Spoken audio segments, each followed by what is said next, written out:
जोहार, नमस्कार आप सभी को। मेरे यूट्यूब चैनल अब्बुआ झारखंड जामताड़ा वाले में आप सभी का स्वागत है।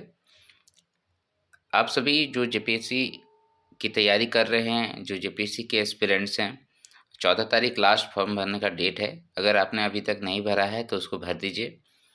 और 8 मार्च संभावित तिथि जो दिख रहा है, वो संभवतः अगर ये लोग चाहेंगे ज़बरदस्ती तो ले सकते हैं। अन्यथा इसमें बहुत सारे अड़चन हैं। चलिए कोई नहीं, हमें प्रैक्टिस करना है अपने प्रश्नों का। तो पेपर 1 से संबंधित आज पेपर रहेगा, क्वेश्चन सेट रहेगा। इसमें आज का जो सेट नंबर है पेपर 1 से संबंधित सामान्य अध्ययन का, वो दूसरा सेट है। ओके, मॉडल प्रैक्टिस सेट दूसरा है। तो इसमें सेक्शन वाइज बाँटा हुआ है, जितने सेक्शन से जो भी क्वेश्चंस आएँगे वो सभी बाँटा हुआ है। तो चलिए ज़्यादा लेट ना करते हुए आज का सेशन शुरू करते हैं। मेरे वीडियो को अभी तक आपने सब्सक्राइब नहीं किया है चैनल को तो सब्सक्राइब कर लीजिए। वीडियो देखते हैं तो लाइक कीजिए, शेयर कीजिए अपने दोस्तों के बीच में दोस्तों, ठीक है? चलिए, जिन लोगों का ये कहना है कि नया प्रैक्टिस सेट कराइए, नया है, बिल्कुल नया खरीद के लाया हूँ मैं, नया प्रैक्टिस सेट है। अगर अब इसमें करंट अफेयर्स थोड़ा पुराना दिया हुआ तो कोई बात नहीं। देखिए, थोड़ा पुराना ही करंट अफेयर्स ये लोग जोड़ के भी रख देते हैं, 1-2 ही क्वेश्चन एकदम न्यू पूछते हैं, ठीक है? तो ध्यान रखिएगा, 2023 तक का तो हम लोगों को देखना ही है, ठीक है? 2023 का देखना है, 2024 का और 2025 का। ओके, तो चलिए, आज का पहला क्वेश्चन सेट है, उसमें भारत का इतिहास सबसे पहले 15 क्वेश्चन रहता है, तीनों ही सेक्शन से। प्रश्न संख्या 1 है, हड़प्पा में मिट्टी के बर्तनों पर सामान्यतः किस रंग का प्रयोग हुआ है? ऑप्शन ए है सफ़ेद, ऑप्शन बी है काला, ऑप्शन सी है लाल और ऑप्शन डी है पीला। तो ये हड़प्पा के बारे में पूछ रहा है। तो हड़प्पा सभ्यता जो है उसमें आपका लाल रंग की मिट्टी का प्रयोग किया गया है। ये आंसर आ गया इसका। इसको थोड़ा बड़ा कर दूं क्या?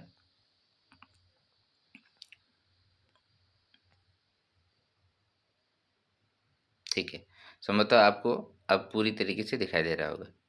ओके, तो फर्स्ट क्वेश्चन का आंसर आपने कर दिया। हड़प्पा सभ्यता लाल रंग का दिखाई देता है। ये हड़प्पा सभ्यता आप सभी को पता है 1921 में और 22 में जो है दयाराम साहनी के द्वारा ये सब क्षेत्रों की खोज करने में महत्वपूर्ण भूमिका निभाई थी। वैसे तो पहले भी खोजा गया था। हड़प्पा सभ्यता, अगर आप हड़प्पा को देखेंगे तो ये रावी नदी के किनारे है और अभी पाकिस्तान में पड़ता है। ओके, ये सभी बातें आप याद रखिएगा। हड़प्पा जो सिंधु घाटी सभ्यता है उससे एक क्वेश्चन रहता है, तो आपको तो पढ़ के जाना है। गुप्त काल में जारी की गई स्वर्ण मुद्राओं को निम्नलिखित में किस नाम से पुकारा जाता था? ऑप्शन ए है टका, ऑप्शन बी निस्क, ऑप्शन सी है दिनार, ऑप्शन डी है शतमान। तो इसका जो राइट आंसर होगा, स्वर्ण मुद्रा है, गुप्त काल है, तो इसमें राइट आंसर हो जाएगा दिनार। क्या हो जाएगा दोस्तों? दिनार, ठीक है। नेक्स्ट चलें, क्वेश्चन नंबर 3। क्वेश्चन नंबर 3 है, तमिल ग्रंथों में उल्लिखित कलाबू एवं कारपू शब्द का किस संदर्भ में प्रयुक्त हुआ है? तमिल ग्रंथों के बारे में बात कर रहा है। ऑप्शन ए है भूमिकर के संदर्भ में, ऑप्शन बी है युद्धावर्ग के संदर्भ में, ऑप्शन सी है विवाह के संदर्भ में, ऑप्शन डी है गुप्तचर व्यवस्था के संदर्भ में। तो 3 का जो राइट आंसर होगा वो हो जाएगा विवाह के संदर्भ में। क्या होगा? विवाह के संदर्भ में कलाबू व कारपू शब्द का प्रयोग तमिल ग्रंथों में किया गया है। क्वेश्चन नंबर 4, निम्नलिखित में से कौन सा वैदिक काल में राजा की आय का मुख्य साधन था या थे? वैदिक काल का बात कर रहा है। ऑप्शन ए है युद्ध में की गई लूट, ऑप्शन बी है कर और 3 है नजराना। ओके, तो वैदिक काल के समय में जो भी राजा थे उनका जो मुख्य साधन था पैसा का, आय का, उसका क्या था? तो इसमें कहता है कूट केवल एक सही है।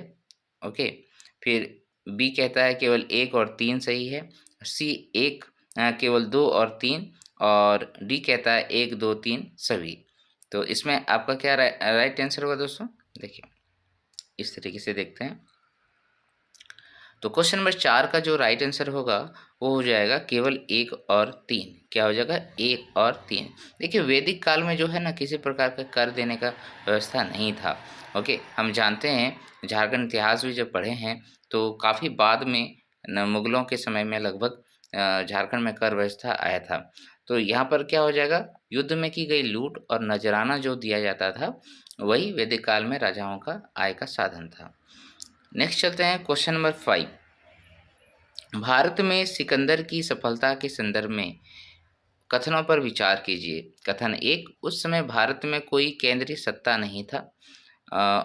कथन 2, उसके पास प्रशिक्षित सैन्य बल था। तो उपरोक्त कथनों में से कौन सा सही है? केवल एक, ऑप्शन ए, ऑप्शन बी केवल 2, ऑप्शन सी 1 और 2 और ऑप्शन डी है इनमें से कोई नहीं। तो 5 का जो राइट आंसर होगा आप सभी को पता है, यहाँ पर 5 का सी आंसर हो जाएगा। 1 और 2 दोनों ही सही है। उसमें भारत में कोई भी केंद्रीय सत्ता तो नहीं थी, क्षेत्रीय सत्ताएं थी, है ना। उसमें सबसे बड़ा जो सत्ता था उत्तर भारत में वो हमारा मौर्य साम्राज्य का था, राइट। तो ये दोनों कथन सत्य है। और जो सिकंदर का सेना था वो काफ़ी प्रशिक्षित था, ओके। उसके गुरु अरस्तु जो थे काफ़ी अच्छा शिक्षा सभी को दिए थे। नेक्स्ट चलते हैं क्वेश्चन नंबर 6। निम्नलिखित में से किस यात्री ने सती बालिका का मार्मिक विवरण प्रस्तुत किया है? जो सती थे, सती, है ना, उनका जो है मार्मिक विवरण किन्होंने किया है? कौन सा विदेशी यात्री थे? ऑप्शन ए है बर्नियर, ऑप्शन बी है मनोची, ऑप्शन सी है जॉन लेयर और ऑप्शन डी है एडवर्ड टेरी। तो 6 का जो राइट आंसर होगा दोस्तों वो हो जाएगा बर्नियर साहब, 6 का ए। तो बर्नियर ने अपनी यात्रा वृत्तांत में एक 12 वर्षीय बालिका का, ठीक है, 12 वर्षीय बालिका के सती होने का मानविक चित्रण किया है, जो उसने कहाँ देखा था? जो उसने लाहौर में देखा था, लाहौर में देखा था। क्लियर है? नेक्स्ट चले क्वेश्चन नंबर 7। सजदा और पैबोस की रस्म दिल्ली सल्तनत के किस शासक ने आरंभ किया था? मुझे लगता है ये क्वेश्चन काफ़ी पुराना है और बहुत बार पूछा जाता है, तो इसको आप याद करके रखिएगा। सजदा और पैबोस की रस्म दिल्ली सल्तनत के किस शासक ने आरंभ किया? ऑप्शंस आप चेक कीजिए पहले। ऑप्शंस है अलाउद्दीन खिलजी, बी में है लिखा हुआ है बलबन, सी में अल्तुतमिश और डी में सिकंदर लोदी। तो इसके पीछे का कहानी भी बड़ा मस्त है। तो इसमें जो आंसर होगा सबसे पहले ये जानिए, ये 7 का बी आंसर होगा बलबन साहब ने, ओके। तो अमीरों पर नियंत्रण के लिए बलबन ने सजदा और पैबोस रस्म की शुरुआत किया था, जिसमें सजदा राजा को दंडवत प्रणाम करना होता था और पैबोस क्या होता था? राजा के कदम चूमना होता था। अतः यहाँ पर क्या हो गया? आंसर जो हो गया वो बी हो गया बलबन, राइट, याद रहेगा, ओके। चहलगानी भी, ये चहलगानी का सदस्य था बलबन, याद होगा आपको। नेक्स्ट है क्वेश्चन नंबर 8। मध्यकालीन भारत में निम्नलिखित में से किस संत के दोहे गुरु ग्रंथ साहिब में संकलित किए गए हैं? गुरु ग्रंथ साहिब में संकलित किए गए हैं। ऑप्शन ए है तुलसीदास, बी है मीराबाई, सी है रैदास और डी है गुरु गोविंद सिंह। तो ये क्वेश्चन बनाना तो थोड़ा सा देखिए कन्फ्यूजन नहीं रहिएगा, ये संत का बारे में बात कर रहा है, संत के दोहों को। तो गुरु ग्रंथ साहिब है, इसमें यहाँ पर किसका होगा? रैदास साहब का होगा, क्योंकि पंजाबियों का जो गुरु संत माना जाता है, रैदास को माना जाता है, ओके। नेक्स्ट चलते हैं क्वेश्चन नंबर 9। औरंगजेब द्वारा संकलित इस्लामी कानून के बृहत्तम सार संग्रह का नाम क्या है? औरंगजेब द्वारा संकलित इस्लामी कानून के बृहत्तम सार संग्रह का क्या नाम है?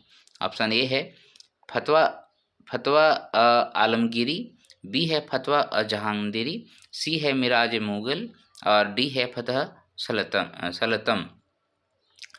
तो 9 का जो राइट आंसर है दोस्तों वो हो जाएगा 9 का ए, फतवा आलमगीरी नाम है इसका। औरंगजेब द्वारा जो संकलित है इस्लामी कानून उसका नाम है फतवा आलमगीरी। तो औरंगजेब के शासनकाल में शेख निजाम की अध्यक्षता में, किसके अध्यक्षता में?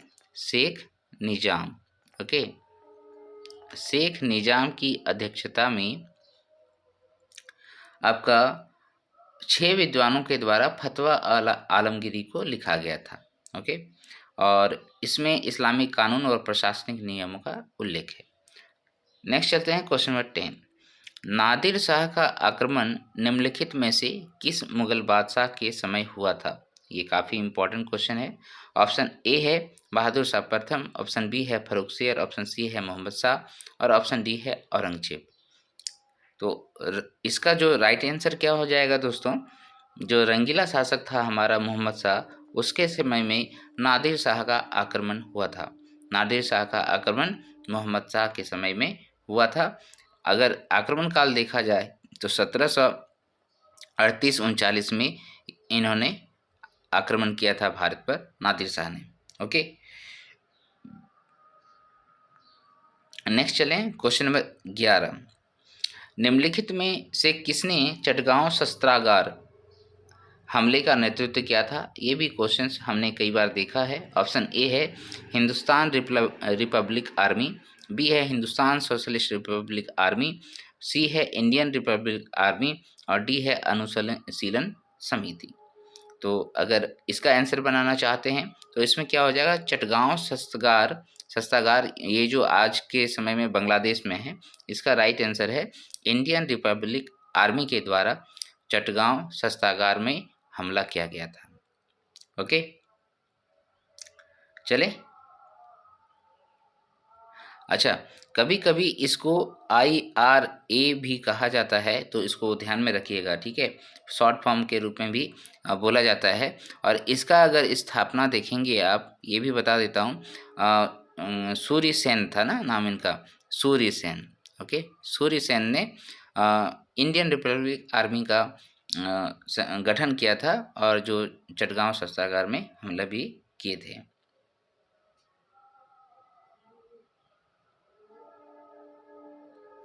ओके, नेक्स्ट चलते हैं क्वेश्चन नंबर 12। बनारस हिंदू विश्वविद्यालय के शुभारंभ के अवसर पर महात्मा गांधी द्वारा कांग्रेस नेतृत्व की तीव्र आलोचना निम्नलिखित में से किस केंद्र ने किया था? ऑप्शन ए है कांग्रेस की सरकार के विरोध की रणनीति, बी है कांग्रेस का सरकार के अधीन पर स्वीकार करना और सी है अभिजात वर्ग का प्रतिभास होने के लिए भारतीय राष्ट्रवाद की निंदा करना, डी है उपरोक्त सभी। क्वेश्चन क्या पूछा, समझ में आया? कि बनारस हिंदू विश्वविद्यालय के शुभारंभ के अवसर पर महात्मा गांधी द्वारा कांग्रेस नेतृत्व की तीव्र आलोचना निम्नलिखित में से किस पर केंद्रित थी? यहाँ केंद्रित होगा, होगा, केंद्रित थी। तो 12 का जो राइट आंसर होगा, बेसिकली देखिए ये 1916 का बात है। बनारस हिंदू विश्वविद्यालय 1916, ठीक है। मदन मोहन मालवीय के द्वारा किया गया था ना बनारस हिंदू विश्वविद्यालय की स्थापना। तो मदन मोहन मालवीय उस टाइम जो है कांग्रेस में जो स्थिति थी उसके आधार पर यहाँ पर कहा गया था और महात्मा गांधी के द्वारा ये सभी बातें कहा गया था कि कांग्रेस की सरकार के विरोध की रणनीति यहाँ पर है। वापस कांग्रेस का सरकार के अधीन पर कांग्रेस का सरकार के अधीन पद स्वीकार करना और अभिजात वर्ग का प्रतिभास होने के लिए भारत राष्ट्रवाद की, ये उपरोक्त सभी ऑप्शन सही है। महात्मा गांधी के द्वारा ये सभी कहा गया था। नेक्स्ट चलते हैं क्वेश्चन नंबर 13। देवेंद्र नाथ ठाकुर किस संगठन की स्थापना की थी? देवेंद्र नाथ ठाकुर ने। ऑप्शन ए है सत्य शोधक समाज, बी है महाजन सभा, सी है आत्म सभा और डी है तत्वबोधनी सभा। तो 13 का जो राइट आंसर होगा देवेंद्र नाथ ठाकुर के बारे में, ये हो जाएगा डी, तत्वबोधनी सभा का गठन जो है देवेंद्र नाथ ठाकुर ने किया था। ओके,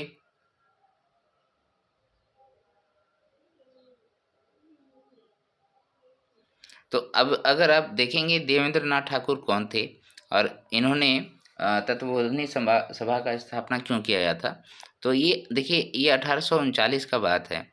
ओके, 1839 का बात है तत्वबोधनी सभा। देवेंद्र नाथ ठाकुर कोई नहीं, हमारे गुरुजी जो रविन्द्रनाथ ठाकुर हैं उनके पिता हैं। इन्होंने राजा राम मोहन राय के जो शिक्षा थे उसको, उनके विचारों को बढ़ावा देने के लिए जो है तत्वबोधनी सभा का गठन किया था। नेक्स्ट चलते हैं क्वेश्चन नंबर 14। उसमें क्या है, सूची दिया हुआ है, एक तरफ विद्रोही नेता है दूसरी तरफ विद्रोह का केंद्र है, उसको मिलान करना है। ओके, एक तरफ विद्रोही नेता है और दूसरी तरफ विद्रोह का केंद्र है, वो मिलान करना है। यहाँ पर देखिए दिया है बहादुर शाह द्वितीय, बिरजिस कादिर, कुंवर सिंह और लियाकत अली, यानी कि 1857 क्रांति के बारे में ही मैक्सिमम चीज़ें लिखी है। ऑप्शन ए है लखनऊ, बी है इधर इधर है इस्लामाबाद इलाहाबाद, सी है दिल्ली और डी है जगदीशपुर। तो जो लगातार पढ़ रहे हैं उसको तो याद होगा, बहादुर शाह द्वितीय जो है दिल्ली के हैं, दिल्ली। उसके बाद बिरजिस कादिर साहब जो है हमारे लखनऊ में थे, लखनऊ, बिरजिस कादिर लखनऊ में। ओके, उसके बाद कुंवर सिंह का बात करते हैं, कुंवर सिंह हमारे जगदीशपुर के थे, है ना। और लियाकत अली साहब हमारे इलाहाबाद के थे। तो ये हो गया बहादुर शाह द्वितीय दिल्ली, ए का 3 यहाँ दिख रहा है, तो ये हो जाएगा। नेक्स्ट चलते हैं क्वेश्चन नंबर 15। निम्नलिखित घटनाओं को कालानुक्रम में व्यवस्थित कीजिए तथा नीचे दिए गए कोड का प्रयोग कर सही उत्तर चुनिए।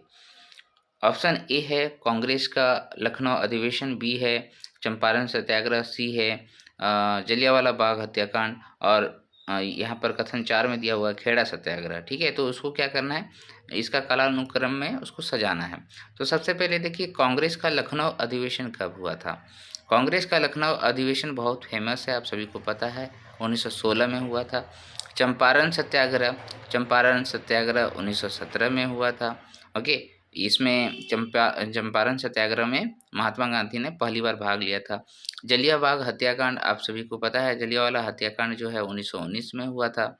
और खेड़ा सत्याग्रह का बात करें तो खेड़ा सत्याग्रह जो है हमारा सरदार वल्लभ भाई पटेल साहब थे वहाँ पर, तो 1918 में हुआ था। तो ये पूरा क्रम आपको यहाँ पर मिल गया, तो इसको आंसर आप बना लीजिए। सबसे पहले क्या हो गया, 1 हो गया, 2 हो गया, 4 हो गया, 3 हो गया, 1 2 4 3, 1 2 4 3, option B is the right answer. Okay, चलें नेक्स्ट क्वेश्चन नंबर 16। अब जो क्वेश्चन होगा वो भारत का भूगोल से है, भारत के भूगोल से आपके 10 क्वेश्चन होंगे। क्वेश्चन नंबर 16, निम्न में से कौन सा कथन सही नहीं है। यहाँ यही फंसाता है नहीं वाला। ऑप्शन है ए अटलांटिक महासागर समस्त महासागरों में अधिक द्वीप समूह है, बी है प्रशांत महासागर में विश्व में अन्य महासागरों से अधिक द्वीप समूह हैं, सी है मध्य अटलांटिक कटक का कोई भी भाग महासागरीय जल से ऊपर नहीं उठता, और डी है उत्तरी हिंद महासागर में इसकी, थोड़ा सा ऊपर कर देता हूँ, डी में है उत्तरी हिंद महासागर में इसकी धाराओं की दिशा का ऋतु संबंधी व्युत्क्रम होता है। ओके, तो 16 का जो राइट आंसर होगा वो क्या हो जाएगा, सी, यानी कि नहीं वाला पोर्शन जो है यही है, मध्य अटलांटिक कटक का कोई भी भाग महासागरीय जल से ऊपर नहीं उठता है, ये बोला है, ये गलत है। ठीक है,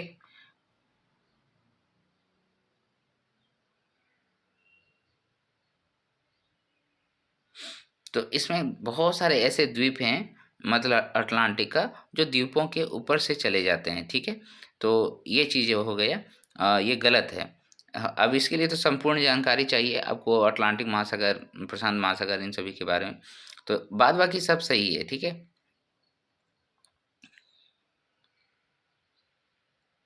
चलिए नेक्स्ट चलते हैं क्वेश्चन नंबर 17। पश्चिमी एवं पूर्वी व्यापारिक पवनें मुख्यतः किस प्रकार के पवनों के उदाहरण हैं। ऑप्शन ए है स्थानीय पवनें हैं, बी अस्थायी है, सी मौसमी है और डी स्थानीय पवनें हैं। तो ये वाला डी और ए तो सेम लिख दिया है, तो इसमें आंसर तो स्थानीय पवनें ही होगा। पश्चिमी एवं पूर्वी व्यापारिक पवनें जो है बेसिकली क्या है, स्थानीय पवनें ही है। ओके, नेक्स्ट चलते हैं क्वेश्चन नंबर 18।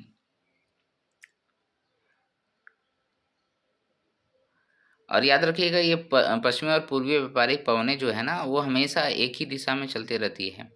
जब अर्थ वाला आप पढ़े होंगे यहाँ पर, ठीक है, तो उसमें एक दिशा दिया होगा इस क्षेत्र में 10 डिग्री के बीच में, है ना, उसमें व्यापारिक पवनें, और पूर्वी एक उत्तरी में ऐसे करके कॉरिलियस फोर्स का जो इम्पैक्ट पड़ता है वो, उसके बारे में यहाँ बात हो रही है। चलिए मैं थोड़ा जानकारी दे दिया, आप देखिएगा उसको कंप्लीट। क्वेश्चन नंबर 18 कथन है बांध का अर्थ जलाशय से लिया जाता है ना कि इसके ढांचे से। कारण है इसमें बांध बहते पानी को रोकने, दिशा देने या बहाव कम करने के लिए खड़ी की गई बाधा है। ओके, और तो इसमें इस तरीके से कोट दिया हुआ है कि कथन एवं कारण दोनों सत्य है, कारण कथन की समुचित व्याख्या करता है।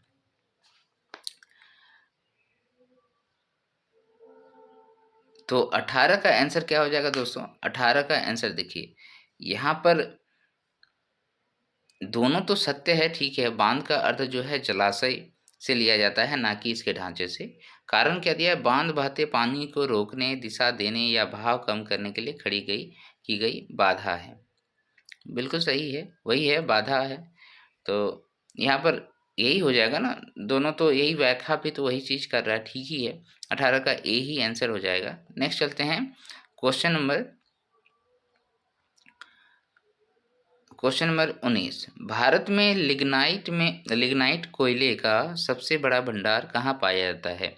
ऑप्शन ए है नवेली, बी है झरिया, सी है रानीगंज, डी है मेघालय। तो 19 का जो राइट आंसर होगा वो क्या हो जाएगा दोस्तों? नवेली। ये कर्नाटका में शायद है।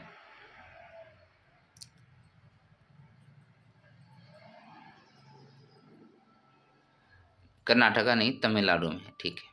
तमिलनाडु के नवेली में है ये। ओके, और माना जाता है कि ये जो तमिलनाडु में है, ये निम्न कोटि का कोयला है। ओके, निम्न कोटि का कोयला है।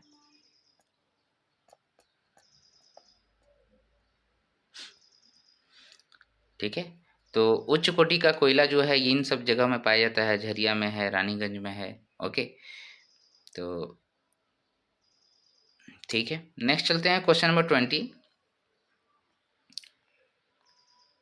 एंथ्रासाइट वगैरह नाम सुने होंगे ना, वो सब तो उच्च कोटि का कोयला है। सूची 1 और 2 से सुमेलित कीजिए तथा नीचे दिए गए कोड का प्रयोग कर सही उत्तर चुनिए। सूची 1 और सूची 2, एक तरफ स्थान है, दूसरी तरफ उद्योग है। जामनगर, हॉसपेट, कोरबा और हल्दिया, ये सब दिया हुआ है। इसमें उद्योग में दिया हुआ है एल्युमिनियम, ऊनी वस्त्र, सीमेंट और लोहा इस्पात उद्योग। तो इसमें आंसर आपको चूज करना है, कौन सा होगा। ओके, ऑप्शंस आप देखें यहाँ पर, ऑप्शंस दिया हुआ है और एक ऑप्शन छूट जा रहा है। हाँ, यहाँ पर देखिएगा, इस ऑप्शन को आप देखेंगे तो समझ में आएगा कुछ। अरे पापा,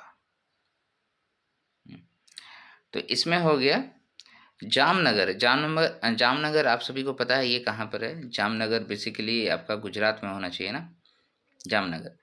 तो ये वस्त्र उद्योग के लिए प्रसिद्ध होगा ना। वस्त्र उद्योग कहीं दिया हुआ है? दिया हुआ है, तो ये वस्त्र उद्योग हो गया, उन्हीं वस्त्र उद्योग। हॉस्पेट हॉस्पेट का अगर आप नाम सुने होंगे तो ये कर्नाटक राज्य में है। ठीक है, कर्नाटक राज्य में है, और कर्नाटक जो है बेसिकली लोहा और इस्पात से संबंधित है। कोरबा, कोरबा आपका कहाँ पर है? छत्तीसगढ़ में है। और ये किस लिए फेमस होता है दोस्तों? ये एल्युमिनियम उद्योग के लिए फेमस होता है। हल्दिया, हल्दिया पश्चिम बंगाल में है। यहाँ पर उर्वरक जो है और सीमेंट, इन सभी के लिए फेमस है। तो ये हो गया राइट आंसर। क्या मिल गया आपको? जामनगर ऊनी वस्त्र, हॉस्पेट लोहा एवं इस्पात, कोरबा हो गया आपका छत्तीसगढ़ एल्युमिनियम, और हल्दिया हो गया आपका पश्चिम बंगाल सीमेंट। ओके, तो 2-4 कहीं है, 2-4 जामनगर, ये हो गया 2, हॉस्पेट 4, कहीं दिया नहीं है। ठीक है, तो ऑप्शन थोड़ा सा गलत हो गया यहाँ पर। 2-4, उसके बाद क्या हो जाएगा? 1 और 3, 2-4-1-3, ये होगा सही आंसर। ठीक है, नेक्स्ट चलते हैं क्वेश्चन नंबर 21। मानसून के साथ आने वाला उष्णकटिबंधीय चक्रवात में से किस प्रवाह का एक भाग होता है? ऑप्शन ए है पूर्वी प्रवाह, बी है पश्चिमी प्रवाह, सी है उत्तरी प्रवाह और डी है दक्षिणी प्रवाह। तो यहाँ पर जो क्वेश्चन पूछा उसका समझ में आया। उष्णकटिबंधीय चक्रवात आती है, उसके तो ये जो आती है वो किस प्रवाह के साथ आती है? तो 21 का ए राइट आंसर होगा। पूर्वी भागों से आती है, आपको पता है इधर से आती है ना ज़्यादातर। ठीक है, नेक्स्ट चलते हैं क्वेश्चन नंबर 22। निम्न में कौन आग्नेय शेल का उदाहरण नहीं है? ऑप्शन ए है पेग्मेटाइट, बी है ब्रेशिया, सी है टफ और डी है गिजराइट। तो आग्नेय शेल यानी कि इग्नियस शेल का बारे में बात कर रहा है, इसमें से कौन सा नहीं है ये बताना है आपको। तो इसका राइट आंसर हो जाएगा 22 का डी, गिजराइट। ओके, तो गिजराइट जो है कार्बनिक रूप से निर्मित अवसादी सेल है, ये अवसादी सेल है दोस्तों। ओके, ये अवसादी सेल है। बाद बाकी सब जो है इग्नेस रॉक है यहाँ पर। ओके, जो लावा के ठंडे होने से बनता है, ये पेगमेटाइट, टफ हो गया, ब्रेशिया हो गया, ये सब आग्नेय सेल है। ओके, गिजराइट नहीं है, अवसादी सेल है गिजराइट। नेक्स्ट चलते हैं क्वेश्चन नंबर 23। निम्न कथनों पर विचार करें। कथन 1 है चिल्का भारत में खारे पानी की सबसे बड़ी झील है। कथन 2 है चिल्का महानदी के दक्षिण में स्थित है। 3 है बंगाल की खाड़ी से सटा मैदानी उत्तरी भाग में कोरोमंडल तट कहलाता है। और उपरोक्त कथनों में से सत्य कथन का चयन करें। ऑप्शन ए है केवल 1 और 2, बी है केवल 2 और 3, सी है केवल 1 और 3 और डी ऑप्शन कहता है उपरोक्त सभी कथन सत्य हैं। तो सबसे पहले देखिए, चिल्का भारत में खारे पानी की सबसे बड़ी झील है, ये बोल रहा है। तो इसमें ठीक है, इसको हम लोग मान लेते हैं। फिर दूसरा दिया है चिल्का महानदी के दक्षिण में स्थित है, महानदी के दक्षिण में स्थित है।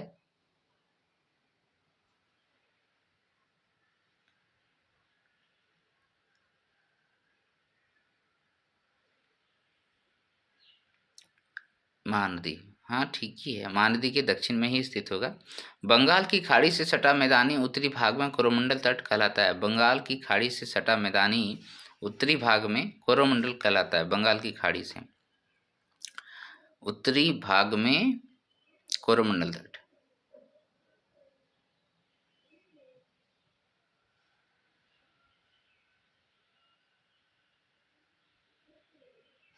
इसका जो राइट आंसर होना चाहिए, हम मेरे ख्याल में केवल 1 और 2 सही होना चाहिए। ये कोरोमंडल तट जो है वो तो है दक्षिण में है ना, इधर है, ठीक है, कोरोमंडल तट।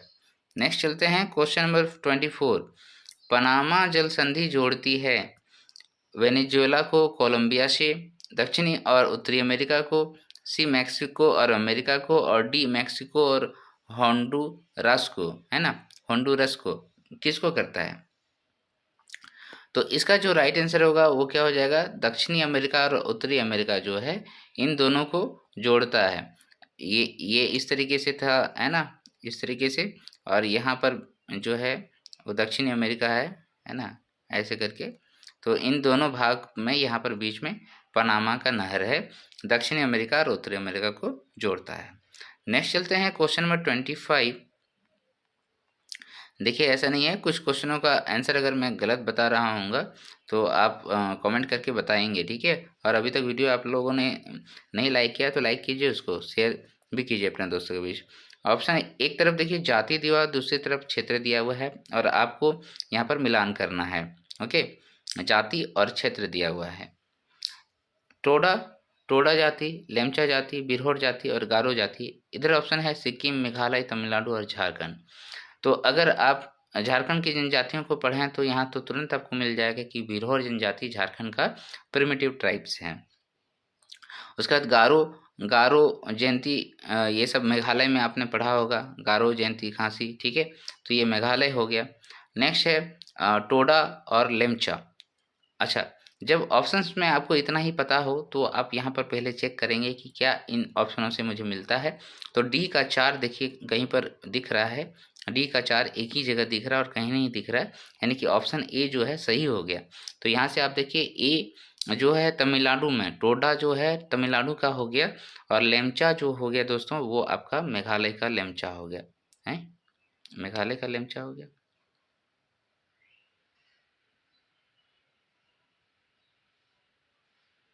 ये भी गलत लिख रहा है, टोडा तमिलनाडु हो गया, लेप्चा जो है, और सही तो बोल रहा है, लेप्चा जो है सिक्किम हो गया ना आपका, लेप्चा सिक्किम हो गया, बिरहोर झारखंड हो गया, गारो मेघालय हो गया। सही, सही है, ठीक है, ठीक है। नेक्स्ट चलते हैं क्वेश्चन नंबर आपका कितना है ये 26।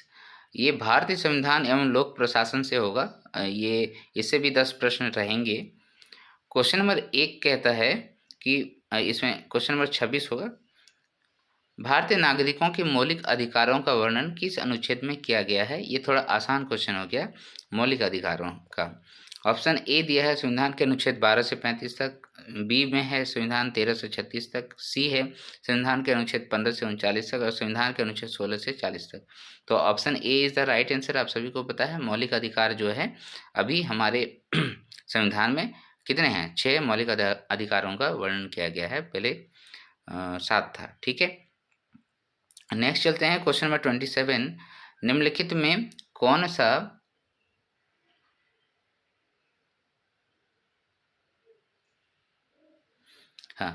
क्वेश्चन नंबर 27, निम्नलिखित में कौन सा एक प्रावधान भारतीय संविधान के अंतर्गत संसद के सदस्यों के विशेषाधिकारों तथा उन्मुक्तियों को निर्धारित करता है?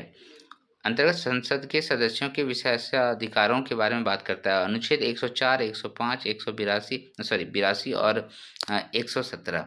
तो इसका जो राइट आंसर होना है क्या हो जाएगा? अनुच्छेद 105 में संसद के सदस्यों के विशेषाधिकारों तथा उन्मुक्तियों का निर्धारण किया गया है भारतीय संविधान में, 105 में। ठीक है, नेक्स्ट चलते हैं क्वेश्चन नंबर 28। उपराष्ट्रपति का चुनाव करने वाली निर्वाचन संस्था के सदस्य कौन होते हैं? जो उपराष्ट्रपति का चुनाव करेंगे उसका निर्वाचन संस्था में कौन कौन सदस्य होंगे? ऑप्शन ए है लोकसभा और राज्यसभा दोनों के निर्वाचित सदस्य, बी है संसद के दोनों सदनों के सदस्य,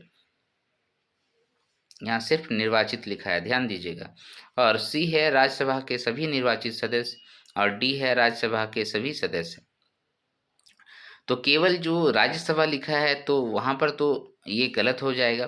बाकी 2 ऑप्शंस बचा, दोनों में से आपको चूज़ करना है कौन सा राइट आंसर होगा। तो यहाँ पर देखिए निर्वाचित सदस्य केवल यहाँ पर लिखा है, तो ये कथन गलत है। ऑप्शन बी तो यहाँ पर राइट आंसर हो गया। संसद के दोनों सदनों के सभी सदस्य जो हैं निर्वाचन संस्था के सदस्य होते हैं। ठीक है,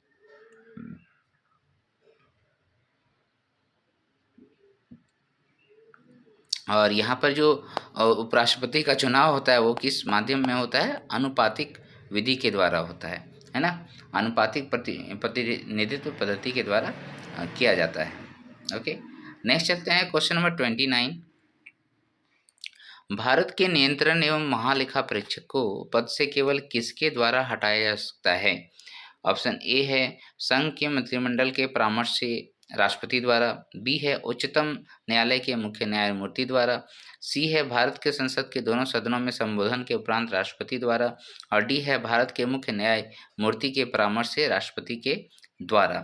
तो क्वेश्चन नंबर 29 का जो राइट आंसर होगा वो क्या हो जाएगा? भारत की संसद के दोनों सदनों में संबोधन के उपरांत राष्ट्रपति के द्वारा ही भारत के नियंत्रक एवं महालेखा परीक्षक को हटाया जा सकता है, क्योंकि नियुक्ति भी उनके द्वारा होता है।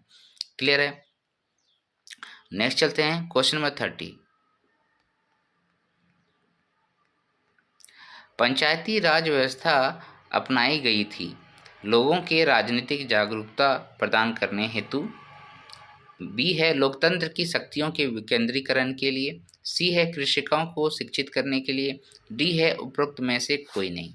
तो पंचायती राज व्यवस्था का निर्माण क्यों किया गया था? लोगों के राजनीतिक जागरूकता को प्रदान करने हेतु, लोकतंत्र की शक्तियों के विकेंद्रीकरण हेतु, कृषकों को शिक्षित करने हेतु। उपरोक्त में से कोई नहीं बोलता।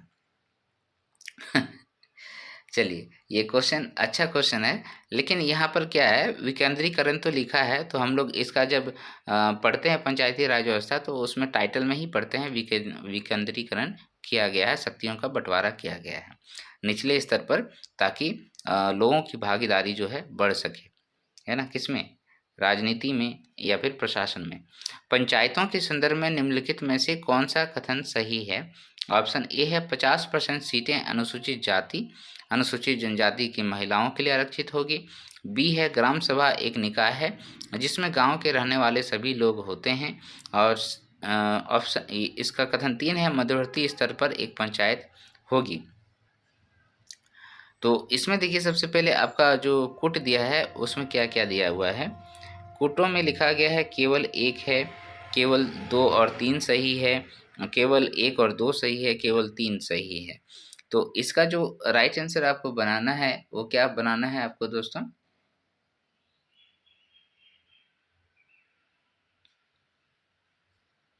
थोड़ा सा मिलान कर लीजिए। 50% सीटें अनुसूचित जाति अनुसूचित जनजाति की महिलाओं के लिए आरक्षित होगी, ये सही है अगर वैसा क्षेत्र है तो।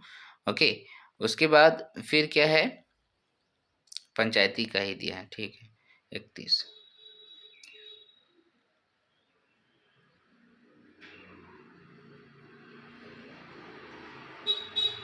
इसमें क्या पूछा है, सही उत्तर चुनिए। ग्राम सभा एक निकाय है जिसमें गांव के रहने वाले सभी लोग, तो सभी लोग तो नहीं होते हैं। ओके, सभी लोग नहीं होते हैं। अच्छा, यहाँ पर केवल अनुसूचित जाति और अनुसूचित जनजाति लिख दिया गया है पंचायतों में, ये भी गलत है। मध्यवर्ती स्तर पर एक पंचायत का व्यवस्था हो सकता है, ठीक है। ग्राम सभा है तो पंचायत समिति भी एक आ सकता है। तो ये केवल 3 यहाँ पर सही है, बाद बाकी सब गलत है। ओके, बाद बाकी दोनों ही गलत है। सही तरीके से इसको पढ़िएगा और बनाइएगा। हाँ, नेक्स्ट चलते हैं क्वेश्चन नंबर 32। निम्न में कौन कहता है कि लोक प्रशासन केवल सरकार की कार्यकारी शाखा के काम शामिल होती है? ऑप्शन ए है एल.डी. वाइट और लूथर गुलिक, बी है एल.डी. वाइट ने लूथर गुलिक, सी है और डी में लिखा हुआ W.F. लोबी ने केवल। तो 32 का जो राइट आंसर होगा वो लूथर गुलिक के अनुसार प्रशासन में केवल सरकार की कार्यकारी शाखा के काम शामिल होते हैं। लोक प्रशासन में केवल सरकार की कार्यकारी शाखा के काम शामिल होते हैं, ठीक है। और ये सही बात भी है, ठीक है। उसमें लोक प्रशासन क्या है, उसमें केवल सरकार का जो भी काम होते हैं उसका कार्यकारी शाखा का ही काम लिया जाता है। तो लूथर गुलिक के द्वारा ये कहा गया था, लूथर गुलिक के द्वारा। क्वेश्चन नंबर 33, वेबर के सूत्रीकरण में नौकरशाही का अर्थ है। वेबर का सूत्रीकरण पढ़ेंगे, उसमें लिखा हुआ है नौकरशाही का अर्थ क्या लिखा हुआ है। ऑप्शन ए है लोक सेवा, बी है सामूहिक गतिविधियों का व्यवस्थापन, सी है संगठन का कुशल रूप और डी है सामूहिक गतिविधियों का तर्ककरण। तो वेबर के सूत्रीकरण में ये जो व्याख्या किया गया है वो किया गया है सामूहिक गतिविधियों का तर्ककरण के लिए। तो नौकरशाही का अर्थ वहाँ पर क्या है, ये वाला है सामूहिक गतिविधियों का तर्ककरण वेबर के द्वारा। नेक्स्ट चलते हैं क्वेश्चन नंबर 34।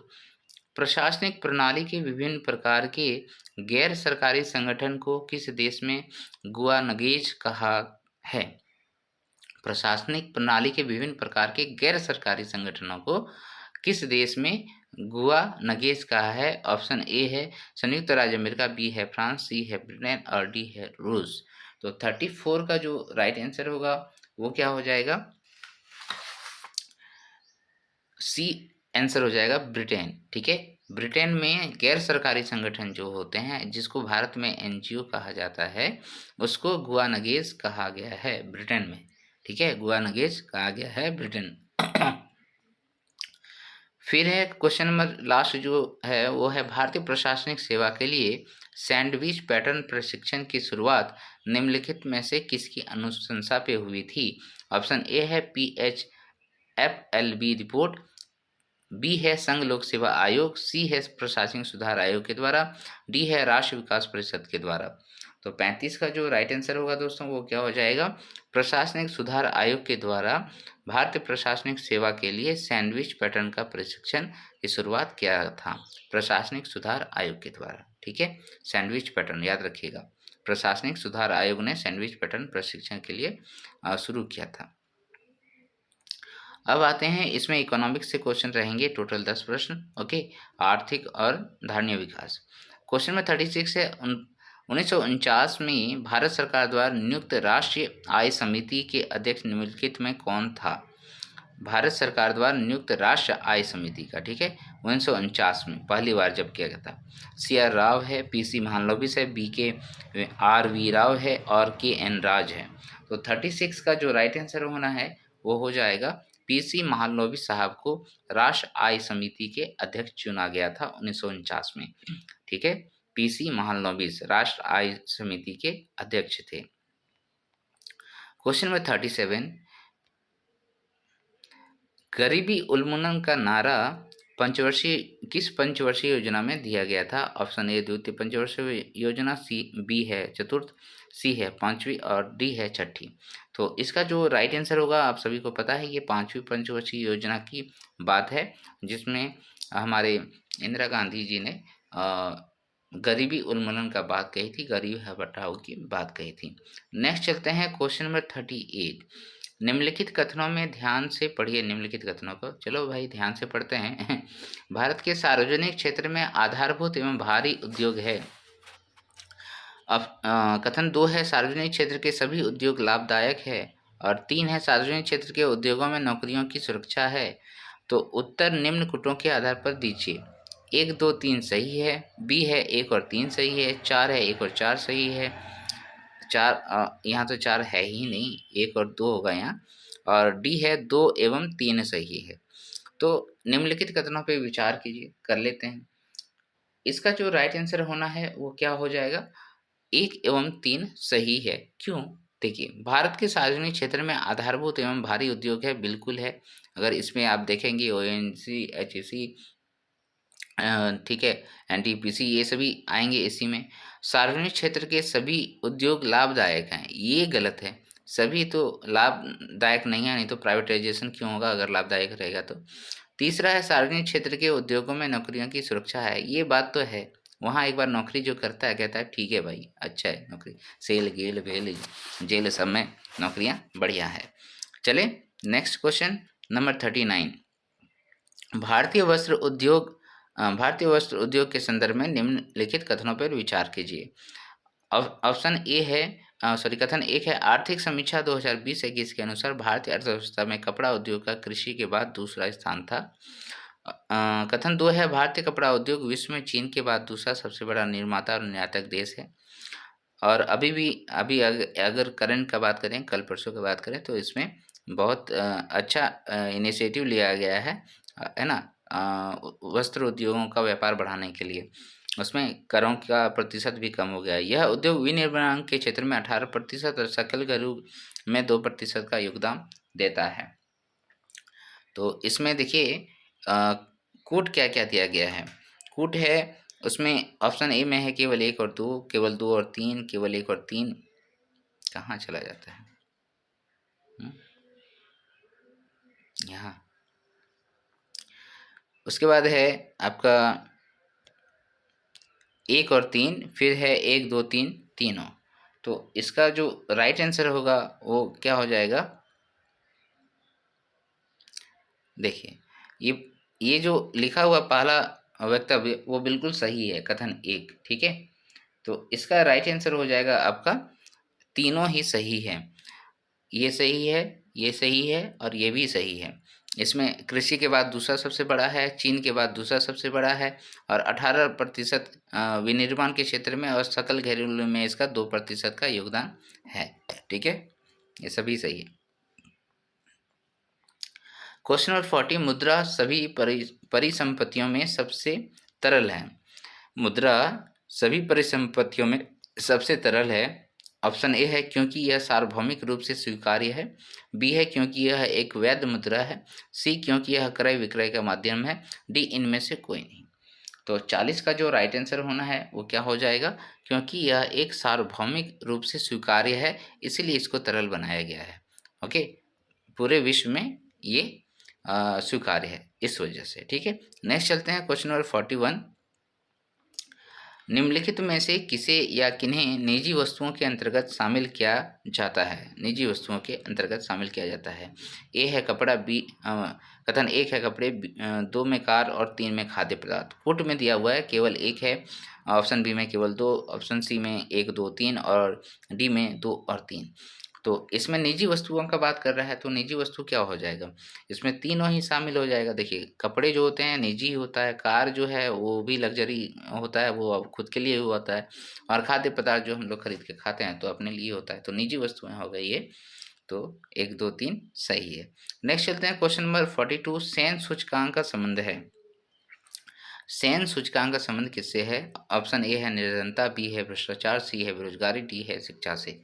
तो 42 का जो राइट आंसर होगा वो सेन सूचकांक जो है दोस्तों वो आपका निर्धनता से संबंधित है। ओके,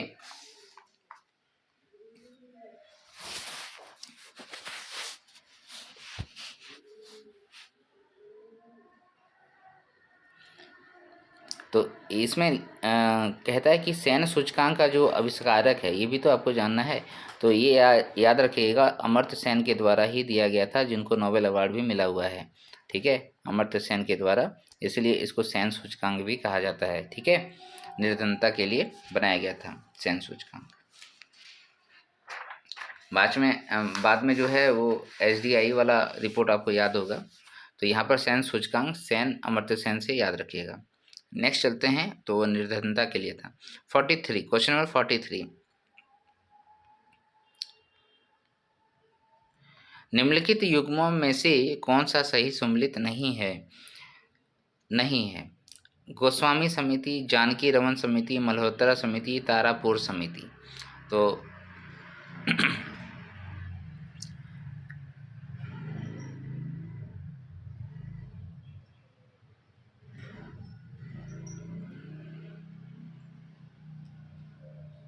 ओके, तो यहाँ पर देखिए ऑप्शन डी आंसर होगा इसमें। तो बैंकों में ग्राहक सेवा जो लिखा है ना, तारापुर समिति जो है बैंकों में ग्राहक सेवा के लिए किया गया था। नहीं, यहाँ पर कहा जा रहा है कि ये जो पूंजीगत खाते होते हैं ना, पूंजीगत खाते है ना, उसमें सुधार के लिए तारापुर समिति का गठन किया गया था। ठीक है, बाद बाकी सभी सही है। गोस्वामी समिति औद्योगिक रुग्णता की समस्या से संबंधित था। जानकी रमन समिति शेयर घोटाले की जांच पड़ताल के लिए था, जानकी रमन समिति। और मल्होत्रा समिति जो है बीमा क्षेत्र में सुधार के लिए बनाया गया था, मल्होत्रा समिति। तारापुर वाला याद रखिएगा, ये पूंजीगत जो खाते होते हैं उसमें सुधार के लिए किया गया था। नेक्स्ट चलते हैं क्वेश्चन नंबर 44, निम्न में से कौन सा मानवीय विकास सूचकांक का तत्व नहीं है? ओके, उसमें ऑप्शन में क्या क्या दिया है देखिए। पहला है उपभोग व्यय, बी है शिशु मृत्यु दर, और सी है वयस्क साक्षरता दर, और डी है स्वास्थ्य। तो यहाँ पर तत्व नहीं है बोल रहा है, कौन सा नहीं है? SDI का जो है ह्यूमन डेवलपमेंट इंडेक्स जो है उसका नहीं है, पार्ट नहीं है। तो 44 का बी जो होगा वो राइट आंसर हो जाएगा दोस्तों। देखिए शिशु मृत्यु दर को हम लोग आकलन इसमें मतलब उसको नहीं लेते हैं, यहाँ पर उपभोग व्यय को लेते हैं, वयस्क साक्षरता दर को लेते हैं, और स्वास्थ्य को भी लेते हैं, यानी कि इन तीनों का उसमें वर्णन किया जाता है। क्वेश्चन नंबर 45, निम्नलिखित में कौन लॉरेंज वक्र का मापा जाता है, द्वारा मापा जाता है? लॉरेंज वक्र किसके लिए बनाया गया है? अशिक्षा के लिए, बेरोजगारी के लिए, जनसंख्या वृद्धि दर के लिए, आय की विषमता के लिए। तो 45 का डी आप सभी को पता है, आय का जो विषमता होता है उसको आकलन करने के लिए लॉरेंज वक्र बनाया गया है ना। उसमें ऐसे करके रहता है और फिर ऐसे करके यहाँ पर दिखाया जाता है कि कितना उसमें वेरिएशंस हैं अन्य लोगों के बीच में, होना यूँ चाहिए है ना। सभी लोगों के बीच में आय का जो बंटवारा है वो समान होना चाहिए, लेकिन वो नहीं होता है। कितना विषमता है इस चीज़ को आकलित किया जाता है लॉरेंज वक्र के द्वारा। तो इस प्रकार से क्वेश्चन नंबर 45 भी खत्म हो गया दोस्तों। अगर अभी तक आप मेरा वीडियो को देख रहे हैं तो उसको लाइक तो बनता है, लाइक जरूर कीजिए, शेयर भी कीजिए अपने दोस्त के पीछे। लाइक ही नहीं करते आप लोग। आप तो क्वेश्चन नंबर 5 है सामान्य विज्ञान, और इसमें कृषि तकनीकी एवं सूचना प्रौद्योगिकी से टोटल 15 क्वेश्चन होंगे। क्वेश्चन नंबर 46 देखिए, ध्यान दीजिए। निम्नलिखित में कौन सा पादप कीटों को पकड़कर अपना आहार प्राप्त करता है? ये सब देखिए जनरल क्वेश्चन है, ये सब कहीं से भी पूछ देता है, सबको याद रखिएगा। ऑप्शन ए है अमरबेल, बी है गुड़हल, सी है घटपर्णी, और डी है गुलाब। तो 46 का आंसर आप सभी को पता होगा, घटपर्णी है। ये कीटों को पकड़कर अपना आहार बनाती है, घटपर्णी। नेक्स्ट चलते हैं क्वेश्चन नंबर 47, सूची 1 और 2 को सम्मिलित कीजिए तथा नीचे दिए गए कूट का प्रयोग कर सही उत्तर चुनिए। ये कूटों वाला जो क्वेश्चन होता है वो थोड़ा सा दिमाग खराब करता है। देखिए, किण्वन प्रोसेस, पेनिसिलिन का खोज, चेचक का टीका, बैसिलस एंथ्रेसिस, ये आविष्कारकर्ता इधर कौन थे, वो सभी आपको मिलान करना है। ओके, तो किण्वन पाश्चीकरण जिसको कहते हैं, तो वो किसने किया था? लुई पाश्चर ने किया था। हाँ, हिंदी थोड़ा सा अलग से लिखा है इसलिए कन्फ्यूजन हो जाता है। लुई पाश्चर ने किण्वन का प्रयोग खोज किया था। पेनिसिलिन, पेनिसिलिन का खोज किसने किया था भाई? अलेक्जेंडर फ्लेमिंग साहब हमारे कहाँ पर हैं? फ्लेमिंग साहब यहाँ पर हैं। तो अलेक्जेंडर फ्लेमिंग ने किया था पेनिसिलिन का खोज। चेचक का टीका एडवर्ड जेनर ने किया था। चेचक किसने किया था? एडवर्ड जेनर ने किया था। बेसिलस एंथ्रेसिस किसने किया था? रॉबर्ट कोच ने। बेसिलस एंथ्रेसिस का खोज रॉबर्ट कोच ने किया था। याद हो गया सभी? चलें नेक्स्ट क्वेश्चन। नेक्स्ट क्वेश्चन है 48। निम्नलिखित पर विचार कीजिए। करते हैं दोस्त। ऑप्शन कथन 1 है रक्त है, बी है 2 में लिखा है पेशी, 3 में लिखा है फ्लोएम। तो उपरोक्त में से कौन सा उत्तक का उदाहरण है? कौन सा उत्तक है ये पूछ रहा है। केवल 1 है, बी केवल 2 और 3, सी है केवल 3 और डी है 1 2 3। तो 48 का जो आंसर होगा दोस्तों वो क्या हो जाएगा? 1 2 3 सभी। रक्त जो है वो तो उत्तक है ना, टिश्यू है, सेलों से निर्मित है, कई सारे सेल्स उसमें हैं। उसके बाद पेशी, जो हमारा पेशी होती है, मांसपेशियाँ होती है, वो भी क्या है? उत्तक है। फ्लोएम जो कि पेड़ों में पाया जाता है वो भी क्या है? उत्तक है। ठीक है, तो इस प्रकार से हम लोग देखें टिश्यू का एग्जाम्पल यहाँ पर। नेक्स्ट चलते हैं क्वेश्चन नंबर 49। सूची 1 और 2 यहाँ पर भी मिलान करना है। तो पीएच मान के साथ दिया गया है। मानव रक्त जो है 5 से 5.5 से 7.5 मिलान करना है हमको ना, ये तो मिलान करना है। चलो ठीक है भाई।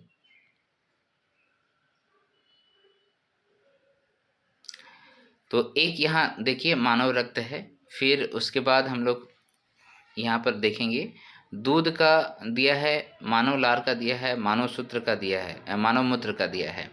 तो अगर एक एक करके देखेंगे ध्यान से तो आप सभी को याद हो जाएगा। देखिए मानव रक्त जो है यानी कि हमारा जो खून है ना, खून को हम लोग देखे थे क्या हो जाएगा? 7.3 से 7.5 हो जाएगा खून। ठीक है, ये हो जाएगा। उसके बाद अगर आप दूध देखेंगे, दूध जो है उसमें हम लोग देखे थे कि ये थोड़ा सा एसिडिक होता है दूध, 6.4 होगा दूध, 6.4। मानव लार का बात करें तो मानव लार जो है एसिडिक होता है और थोड़ा सा क्षारीय प्रभाव भी रखता है। तो पहला वाला जो ऑप्शन था मानव लार का, यहाँ पर हम लोग रख सकते हैं 5.5 से लेकर 7.4 तक। ठीक है, यहाँ पर हम लोग इसको रख सकते हैं मानव लार में। मानव मूत्र का बात करते हैं तो ये हमारा 6.5 से 7.5 होता है, 6.5 से 7.5 होता है। देखिए अभी तक तो हमने जो क्वेश्चन देखा है उसमें ये पूरा मिलान करने वाला नहीं देखा है, कोई एक का पूछ लेता है, तो आप थोड़ा ध्यान रखिएगा। जो खून होता है हमारा 7.3 से 7.5, बेसिकली कहीं कहीं पर 7.4 दिया हुआ रहता है और यही लगभग होता है। दूध जो है उसका 6.4 है, मानव लार का थोड़ा एसिडिक रखिएगा इसको, 5.5 से 7.4 होगा। ओके, फिर मानव मूत्र का बात कर रहे हैं तो 6.5 से 7.5 दिया हुआ है इसमें। नेक्स्ट चलते हैं क्वेश्चन नंबर 5050। गोल्डन चावल का एक प्रचुरतम स्रोत कौन सा है? विटामिन ए है, विटामिन बी है, विटामिन डी है, विटामिन ई है। तो इसमें अगर आपने पढ़ा होगा तो विटामिन ए होगा इसका राइट आंसर दोस्तों। जेनेटिक इंजीनियरिंग का प्रयोग करके खाद्य पदार्थों में जो पोषण में वृद्धि किया गया है उसमें गोल्डन राइस भी आता है और उसमें विटामिन ए की मात्रा को बढ़ाया गया है। नेक्स्ट चलते हैं क्वेश्चन नंबर 51। विद्युत जनित इलेक्ट्रिकल जनरेटर परिवर्तित क्या करता है? विद्युत ए है विद्युत ऊर्जा को रासायनिक ऊर्जा में, बी है विद्युत ऊर्जा को यांत्रिक ऊर्जा में, सी है यांत्रिक ऊर्जा को विद्युत ऊर्जा में, डी है रासायनिक ऊर्जा को विद्युत ऊर्जा में। तो बड़ा सिंपल सा है। इलेक्ट्रिक जनरेटर का बात कर रहा है ये, तो जनरेटर क्या करेगा? पहले उसमें हम लोग तेल वगैरह डालते हैं, फिर उसको घुमाते हैं, रोटेट कराते हैं, तब फिर वो बिजली पैदा करके देता है। यानी क्या किए हम लोग यांत्रिक ऊर्जा पहले यूज़ किए ना, और फिर विद्युत ऊर्जा में परिवर्तित हुआ। तो 51 का क्या होना चाहिए आंसर यहाँ पर? यांत्रिक ऊर्जा को विद्युत ऊर्जा में कन्वर्ट करता है। नेक्स्ट चलते हैं क्वेश्चन नंबर 52। फसल चक्र विधि का क्या लाभ नहीं है? फसल चक्र आप जो अपनाते हैं उसमें कौन सा लाभ नहीं है ये पूछ रहा है। ऑप्शन ए है अधिक उत्पादन होता है, अधिक फसल उत्पादन होता है। बी है वर्ष भर नियमित आमदनी होती है। सी है भूमि का कटाव रोकना होता है। डी है प्रति व्यक्ति उत्पादन से न्यूनतम आय होती है। तो 52 का हमको यहाँ पर जो दिख रहा है न्यूनतम आय, तो यही तो गलत है, बाद बाकी सब तो सही है। नेक्स्ट चलें क्वेश्चन नंबर 53। निम्नलिखित में से नेत्रों का कौन सा भाग नेत्रों के विशिष्ट रंग के लिए उत्तरदायी होता है? ये तो आप सभी को पता होगा। ऑप्शन ए है लेंस, बी है कॉर्निया, सी है रेटिना, डी है पारितारिका। तो 53 का जो राइट आंसर होना है वो क्या हो जाएगा? पारितारिका मानव नेत्र का भाग है। और इसमें जो रंग होता है वो विशिष्ट रंग यही प्रदान करता है, ठीक है, पारितारिका। नेक्स्ट चलें क्वेश्चन नंबर 54। निम्नलिखित में से किसको शुष्क बर्फ कहते हैं? ऑप्शन ए है ठोस कार्बन डाइऑक्साइड, बी है द्रवित कार्बन डाइऑक्साइड, सी है ठोस कार्बन मोनोऑक्साइड और डी है उपरोक्त में से कोई नहीं। तो शुष्क बर्फ का बात कर रहे हैं दोस्तों, तो ये क्या हो जाएगा? द्रवित 54 ना, 54। ये शुष्क बर्फ मतलब ठोस कार्बन डाइऑक्साइड होगा ना, सिंपल सा बात है। 54 का ए हो जाएगा राइट आंसर, शुष्क बर्फ मतलब ठोस कार्बन डाइऑक्साइड। नेक्स्ट चलते हैं क्वेश्चन नंबर 55। निम्नलिखित में से कौन से हाइड्रोजन के समस्थानिक हैं? समस्थानिक, ऑप्शन ए है प्रोटियम, 2 है रेडियम, 3 में लिखा हुआ है ड्यूटेरियम और 4 है ट्राइटियम। तो उसमें कूट जो दिया गया है उसमें देखिए क्या क्या दिया, तो 1 और 2 है, 2 और 3 है, 1 2 4 है और 1 3 और 4 है। तो इसमें जो राइट आंसर होगा वो क्या हो जाएगा? 1 3 और 4। देखिए प्रोटियम, ड्यूटेरियम और ट्राइटियम ये तीनों जो है हाइड्रोजन का समस्थानिक है और रेडियम नहीं है। तो समस्थानिक का मतलब क्या होता है? सीधा सीधा मतलब होता है इसका परमाणु संख्या सेम होता है, परमाणु संख्या समान होता है, परमाणु भार अलग अलग हो जाता है, ठीक है। परमाणु संख्या जो है वो सेम होगा और परमाणु भार क्या होगा? अलग अलग हो जाएगा। तो 55 का डी आंसर हो गया। नेक्स्ट चलें क्वेश्चन नंबर 56। फलों के जेली बनाने में सामान्यतः किस अम्ल का प्रयोग किया जाता है? फलों का जो जेली मिलता है मार्केट में वो पूछ रहा है। तो इसमें है साइट्रिक अम्ल, मौलिक अम्ल, टाइट्रिक अम्ल और हाइड्रोक्लोरिक अम्ल। तो 56 का जो राइट आंसर होगा दोस्तों वो क्या हो जाएगा? साइट्रिक अम्ल का इस्तेमाल जेली बनाने में किया जाता है। साइट्रिक अम्ल का निर्माण इस्तेमाल जेली को बनाने में किया जाता है। तो ये हो गया क्वेश्चन नंबर 56। नेक्स्ट चलें क्वेश्चन नंबर 57।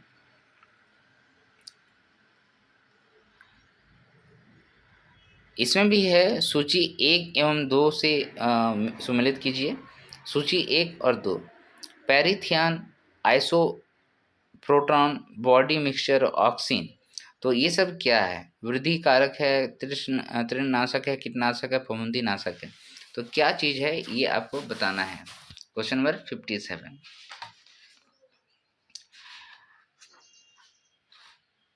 मिलाइए, इसको मिलाइए। 57 का क्या होगा? देखिए थोड़ा मिलान भी देख लेते हैं हम लोग, यहाँ से भी थोड़ा सा जानकारी हो जाता है कभी कभी। ओके, देखिए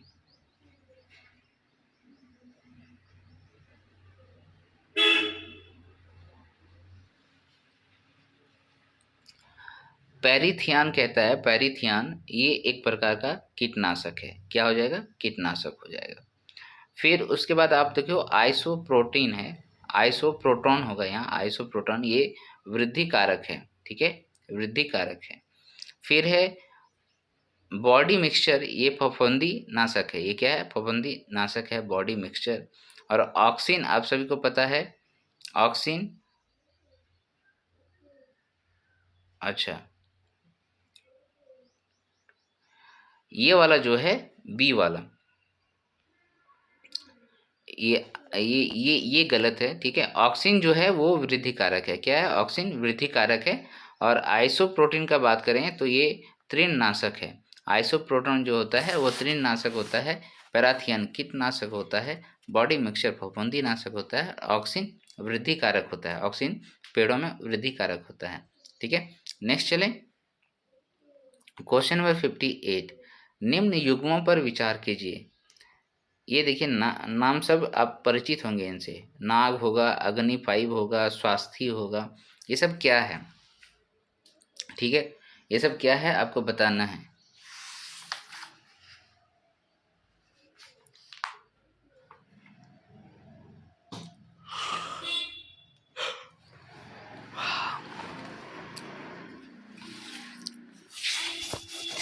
नाग, नाग क्या है? नाग है दोस्तों एंटी टैंक गाइडेड मिसाइल। क्या है Nag? Anti tank guided missile. Agni 5 क्या है? ये मध्यम श्रेणी का लिखा है, मध्यम श्रेणी नहीं। अग्नि 5 तो बैलिस्टिक मिसाइल है लेकिन मध्यम नहीं है, ये दूरस्थ वाला है, ठीक है। और स्वास्थी जो है आपका, स्वास्थी स्वाथी स्वाथी जो है हथियार का पता लगाने का रडार प्रणाली है। स्वाथी क्या है? हथियार पता लगाने का रडार प्रणाली है। तो 1 और 3 जो है यहाँ सही हो जाएगा ना, कि ऑप्शन सी सही हो जाएगा। ठीक है, ये तो यहाँ पर मध्यम नहीं होगा, याद रखिएगा, लंबी दूरी का है अग्नि 5। नेक्स्ट चलते हैं क्वेश्चन नंबर 59। नासा का विजन 2 मिशन निम्नलिखित में किससे संबंधित है? नासा का विजन 2 मिशन किससे संबंधित है? ऑप्शन ए है अंतरिक्ष में ऑक्सीजन का बहिर्भाव, अंतरिक्षीय दूरी, सी है आधार चंद्र आधार की स्थापना, डी है महासागरीय लवणता। तो 59 का ए आंसर हो जाएगा राइट आंसर। अंतरिक्ष में ऑक्सीजन का बहिर्भाव का बारे में पता लगाने के लिए नासा का विजन 2 मिशन है। ऑक्सीजन का पता लगेगा तभी तो हम लोग अंतरिक्ष में जा सकते हैं, नहीं तो कैसे जाएंगे। Question number 60। Log in name तथा पासवर्ड के सत्यापन की प्रतिक्रिया कहलाती है? आइडेंटिफिकेशन, बी है ऑथेंटिकेशन, सी है एक्सेसिबिलिटी और डी है लॉग इन। तो लॉग इन नेम तथा पासवर्ड के सत्यापन की प्रक्रिया क्या कहलाती है? आइडेंटिफिकेशन कहलाती है, ऑथेंटिकेशन कहलाती है, एक्सेसिबिलिटी और लॉग इन कहलाती है। ये हिंदी में लिखने से थोड़ा सा परेशानी है, तो ऐसे तो आप आंसर बना सकते हैं। तो क्या होता है लॉग इन नेम जो हम लोग करते हैं, तो उसमें क्या करते हैं बेसिकली हम लोग ऑथेंटिकेट करते हैं ना, ये जेन्युइन बताते हैं कि हाँ हम ही हैं रे भाई, तभी तो लॉगिन और नेम दिया जाता है। नेक्स्ट चलते हैं, आइडेंटिफिकेशन के लिए लिया होता है लेकिन ऑथेंटिकेट करते हैं उसमें। झारखंड विशेषांक प्रश्न संख्या इसमें 10 रहेंगे झारखंड का। क्वेश्चन नंबर 61 से स्टार्ट है झारखंड का प्रश्न। पहला है कि किस स्थल पर प्रागैतिहासिक काल के दुर्लभ चित्र प्राकृतिक गुफाएं प्राप्त हुई है? ऑप्शन ए है राजगीर, बी है भवनाथ नगर, सी है नगर उटारी, डी है इटकी।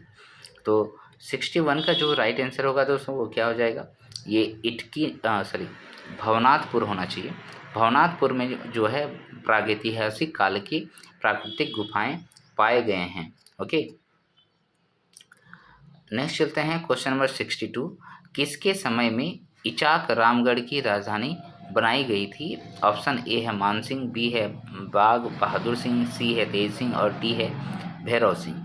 तो 62 का जो राइट आंसर होगा, इचाक बेसिकली रामगढ़ का जो राजधानी बनाया गया था वो तेज सिंह के समय में बनाया गया था। रामगढ़ की राजधानी इचाक बनाया गया था तेज सिंह के समय में। नेक्स्ट चलते हैं, तो ये नागवंशियों का जो राजधानी है और रामगढ़ का जो राजधानी है, यही दो तो याद रखना है आपको, कौन बनाया था, कहाँ बनाया था। नेक्स्ट चलते हैं क्वेश्चन नंबर 63। मुख्यमंत्री दाल भात योजना के तहत प्रति प्लेट कितने रुपये की दर पर भोजन उपलब्ध कराया जा रहा था? तो 63 का राइट आंसर क्या हो जाएगा? 5 रुपये में कराया जा रहा था। नेक्स्ट चलते हैं क्वेश्चन नंबर 64। ब्रिटिश शासन द्वारा तिलका मांझी को किस सन में फांसी दी गई थी, यानी कि वर्ष पूछ रहा है। ऑप्शन ए है 1755, बी है 1765, सी है 1775 और डी है 1785। तो तिलका मांझी के द्वारा कब किया गया था? ये 1784 में आपका अपना कहानी शुरू किया था, आंदोलन शुरू किया था। 1785 में इनको भागलपुर के विश्वविद्यालय के ठीक सामने वाले पेड़ पे फांसी दे दी गई थी। नेक्स्ट चलते हैं क्वेश्चन नंबर 65। किस त्योहार में 9 दिन उपवास के बाद 10वें दिन उपासक जलते कोयले पर नंगे पांव चलते हैं? ओके, ऑप्शन ए है सोहराय, बी है नवरात्र, सी है मंडा और डी है टुसु। तो देखिए ये सब तो सोहराय जो है ये पशुओं का पर्व है, इसमें तो नंगे पांव चलने का कोई ये नहीं है। नवरात्र आप सभी को पता है ये हमारे दुर्गा पूजा के समय में होता है, तो यहाँ पर भी नहीं है। टुसु जो है टुसु पर्व में भी नहीं होता है, क्योंकि यहाँ पर जो है नदियों के में कुछ बहाते हैं बना के। तो यहाँ पर मंडा हो जाएगा। मंडा पर्व इसलिए फेमस है, ठीक है। यहाँ पर कोयले पर नंगे पांव चलते हैं और उसको हम लोग फुलकुंदी कहते हैं। Question number 66। पालकोट आश्रय यानी किस जिले में स्थित है? Palkot option A Gumla, B है पलामू, सी है धनबाद, डी है रामगढ़। तो पालकोट आप सभी को पता है गुमला में है। ये कभी जो है नागवंशियों का मेन जगह हुआ करता था। नेक्स्ट है क्वेश्चन नंबर 67। बौद्धकालीन भद्रकाली मंदिर कहाँ पर स्थित है? ऑप्शन ए है पलामू, बी है चतरा, सी है तमाड़ और डी है रामगढ़। तो भद्रकाली मंदिर जो है दोस्तों वो चतरा में स्थित है, ये आप सभी को मालूम होना चाहिए। इटखोरी और और एक नाम इसके साथ जुड़ा रहता है, इटखोरी। ठीक है, इटखोरी। ओके, नेक्स्ट चलते हैं क्वेश्चन नंबर 68। जनसंख्या की दृष्टि से कौन सी जनजाति सर्वाधिक पाई जाती है? ऑप्शन ए है पहाड़िया, बी है मुंडा, सी है संथाल और डी है हो। तो अगर जनसंख्या की दृष्टि से हम लोग देखते हैं तो ये संथाल जो है सबसे ज़्यादा होता है, ये 36% जनजातियों में सबसे ज़्यादा संथाल होता है, फिर उरांव आता है, फिर मुंडा होता है, तब हो होता है ना, संथाल, उरांव, मुंडा, हो। नेक्स्ट चलते हैं क्वेश्चन नंबर 69। कंपनी सरकार के विरुद्ध सर्वप्रथम किस वर्ष भूमिज विद्रोह किया था? भूमिज विद्रोह किया था 69। ऑप्शन ए है 1711, 1758, 1765 और 1769 में। तो भूमि विद्रोह का जो आगाज है दोस्तों वो 1769 में हो गया था, 1769 में हो गया था। और बंगाल बिहार में कंपनी प्रशासन के खिलाफ जंगल महल क्षेत्र में भूमिजों, जिसको चुआड़ कहते थे, इस विद्रोह का नेता कौन थे? श्याम गंजम, आपने नाम सुना होगा, श्याम गंजम। वैसे तो और भी लोग थे लेकिन ये सबसे आगे थे। ठीक है, श्याम गंजम। चलें नेक्स्ट क्वेश्चन, क्वेश्चन नंबर 70। अनुसूचित जाति जनसंख्या की दृष्टि से झारखंड का स्थान क्या है? अनुसूचित जाति एससी का पूछ रहा है। ठीक है, ऑप्शन ए है 12वां, फिर है 13वां, 14वां और 18वां। तो झारखंड का पॉपुलेशन के अकॉर्डिंग अगर हम लोग बात करें तो 70 का आंसर हो जाएगा सी, 14वां स्थान है। ठीक है, यहाँ जाति लिखा है, मेरे ख्याल में यहाँ जनजाति होना चाहिए, एसटी होना चाहिए। ठीक है, देख लीजिएगा थोड़ा, ये जाति ना होके जनजाति होना चाहिए। नेक्स्ट चलते हैं क्वेश्चन नंबर 71। इसमें जो है बहुविध प्रकृति के प्रश्न जो 15 पूछे जाते हैं वो है यहाँ पर, और ये भी बहुत इंपॉर्टेंट सेक्शन है, आप सभी को पता है। क्वेश्चन नंबर 71 है, मानव अधिकार आयोग के अध्यक्ष या सदस्यों के साबित कदाचार या भ्रष्टाचार एवं अन्य नियम के उल्लंघन संबंधित मामले की जांच कौन करता है? राष्ट्रपति करेगा, राज्यपाल करेगा, महान्यायवादी करेगा, उच्चतम न्यायालय करेगा। तो 71 ये देखिए, ये जो है नियम का उल्लंघन वगैरह जो भी करता है वो उच्चतम न्यायालय ही करेगा। ठीक है, मानवाधिकार। तो मानवाधिकार आयोग के अध्यक्षों का और उनके सदस्यों का जो गठन किया जाता है वो राष्ट्रपति के द्वारा किया जाता है। नेक्स्ट चलें, और इसमें अध्यक्ष पद का जो विवरण होता है उसमें उच्चतम न्यायालय के हमारे पूर्व न्यायाधीश हो सकते हैं या फिर उच्च न्यायालय के न्यायाधीश होते हैं। ठीक है, नेक्स्ट चलें क्वेश्चन नंबर 72। राष्ट्रीय मानवाधिकार आयोग में कितने सदस्य ऐसे व्यक्तियों को नियुक्त किए जाएंगे जिन्हें मानव अधिकार से संबंधित तथा मामलों का ज्ञान हो और उसमें व्यवहारिकता अनुभव हो, है ना? ये तो होना ही चाहिए, जो मानव अधिकारों के बारे में जानकारी रखता है उनको रहना चाहिए। तो यहाँ पर कितने सदस्य होते हैं? 2 है, 5 है, 3 है। तो 72 का जो राइट आंसर होगा दोस्तों वो मेरे ख्याल में इसमें 3 था ना, एक बार मैं क्लिक करता हूँ, 2 ही है। ठीक है, 2 सदस्य होते हैं जो मानव अधिकारों से संबंधित तथा मामलों का ज्ञान हो और उसमें व्यवहारिक अनुभव हो। ओके, नेक्स्ट चलते हैं। अच्छा, आप कमेंट सेक्शन में कमेंट करके बताइए कि इसमें टोटल कितने सदस्य होते हैं। ओके, और कौन कौन सा सदस्य होते हैं ये भी बताइए। Question number 73। निम्नलिखित अभ्यारण्यों को सही राज्य से सम्मिलित कीजिए। गौतम बुद्धा, दूसरा दिया है डालमा, सी दिया है सिमिलपाल, डी दिया है पेरियार। तो यहाँ पर तो आप सभी मिला लेंगे। गौतम बुद्धा जो है बिहार में है, दालमा हमारे झारखंड में है, पूर्वी सिंहभूम में, सिमिलीपाल उड़ीसा में है, और पेरियार जो है आपका केरल में है। पूरा मिलाया हुआ है 1, 2, 3 एंड 4। नेक्स्ट चलते हैं क्वेश्चन नंबर 74। जलवायु परिवर्तन के उपशमन हेतु भारत सरकार द्वारा घोषित अभिप्रेत राष्ट्रीय निर्धारित योगदान ये क्या है? ओके, ऑप्शन ए है भारतवर्ष 2030 तक अपनी जीडीपी की उत्सर्जन गहनता में 1990 के स्तर से 33 से 35% की कमी करेगा। अच्छा उसके बाद है भारतवर्ष 2030 तक अतिरिक्त वन एवं पेड़ आच्छादन के जरिए 2.5 से 3% 3 अरब टन का कार्बन डाइऑक्साइड के बराबर के अतिरिक्त कार्बन सोखता सृजित करेगा, कार्बन सिंक।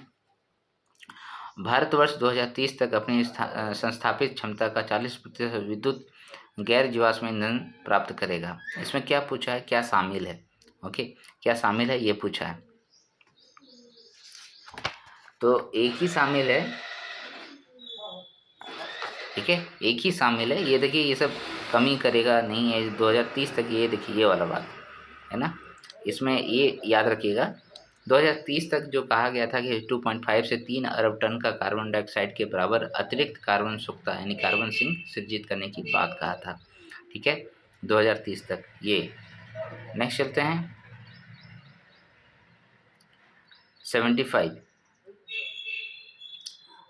निम्नलिखित राज्यों को 2011 जनगणना के अनुसार उनके नगरीकरण के अवरोही क्रम में व्यवस्थित कीजिए तथा राज्यों के नीचे कुटों से सही उत्तर चुनिए। देखिए जो शहरीकरण है, नगरीकरण है, उससे एक ही क्वेश्चन पूछेगा और इसी टाइप से पूछेगा, तो वो तो आपको याद रखना पड़ेगा। तो 75 का आंसर क्या होना, देखिए पहला ऑप्शन दिया है केरल, 2 दिया है मिजोरम, 3 दिया है गोवा और 4 दिया है तमिलनाडु। तो 75 का राइट आंसर क्या होगा, देखिए ऑप्शंस क्या दिया है, 3 2 4 1 1 2 3 4 3 4 1 2 4 1 2 3। 75 का जो राइट आंसर होगा वो हो जाएगा दोस्तों ए ऑप्शन 3 2 1 3 2 4 1। ए कैसे होगा, देखिए गोवा सबसे ज़्यादा नगरीकरण हो चुका है गोवा में, उसके बाद मिजोरम का बारी आता है और उसके बाद फिर तमिलनाडु होगा ऑप्शंस में, और यहाँ पर सबसे कम प्रतिशत में देखा जाए तो केरल आएगा। अवरोही क्रम है ना, आरोही क्रम थोड़ा ना, अवरोही घटते क्रम, ठीक, सही है, सही घटते क्रम में ही लिखना है। 3 सबसे ज़्यादा गोवा में है, फिर मिजोरम में है, फिर तमिलनाडु, तब फिर केरल में, और ये सबसे अधिक नगरीकरण वाले हिस्से वाले राज्य हैं। नेक्स्ट चलते हैं क्वेश्चन नंबर 76। निम्नलिखित राज्यों में किसमें नगरीकरण का स्तर प्रतिशत जनसंख्या 2011 के जनगणना के अनुसार निम्नतम है। अरुणाचल प्रदेश में, सिक्किम में, बिहार में और नागालैंड में। तो 76 का जो राइट आंसर होगा दोस्तों वो क्या हो जाएगा, वो बिहार हो जाएगा। बिहार में सबसे कम नगरीकरण किया हुआ है, ठीक है, यानी कि नगरों में सबसे कम लोग रहते हैं।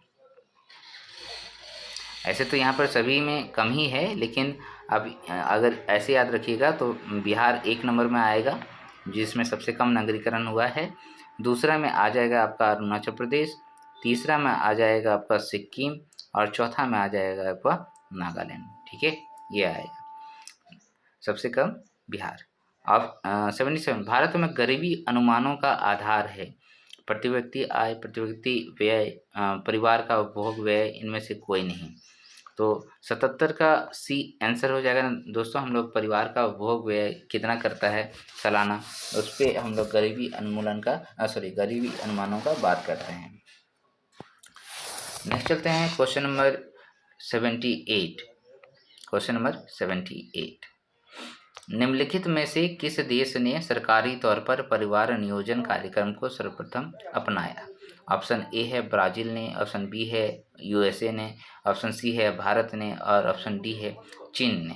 तो सरकारी तौर पर परिवार नियोजन कार्यक्रम किसने अपनाया था, इसका राइट आंसर हो जाएगा भारत ने, ठीक है। 1952 में भारत ने विश्व का पहला राष्ट्रीय परिवार नियोजन कार्यक्रम शुरू किया था। क्वेश्चन नंबर 79, विश्व बैंक की स्थापना कब की गई थी। तो ऑप्शन ए है 1945, बी है 56, सी है 1960 और डी है 1988।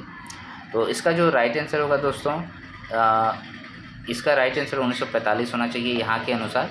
देखिए बैंकों का जो स्थापना है विश्व बैंक का 1944 के ब्रिटेन वुड के तहत किया गया था समिति के जरिए, और ये 1945 में यहाँ सदस्यता सभी लोगों ने ग्रहण किया था। और ये इसका जो मुख्यालय है, हेडक्वार्टर है, वो वाशिंगटन डीसी अमेरिका में है। नेक्स्ट चलते हैं क्वेश्चन नंबर 80, निम्नलिखित में से किस एक का मुख्यालय सही दिया गया है, किस एक का सही दिया गया है। UNO लंदन में है, ओके, WTO जेनेवा में है, ILO रोम में है, FAO रोम में है। तो इसमें मेरे ख्याल में कौन सा सही होगा? ठीक है,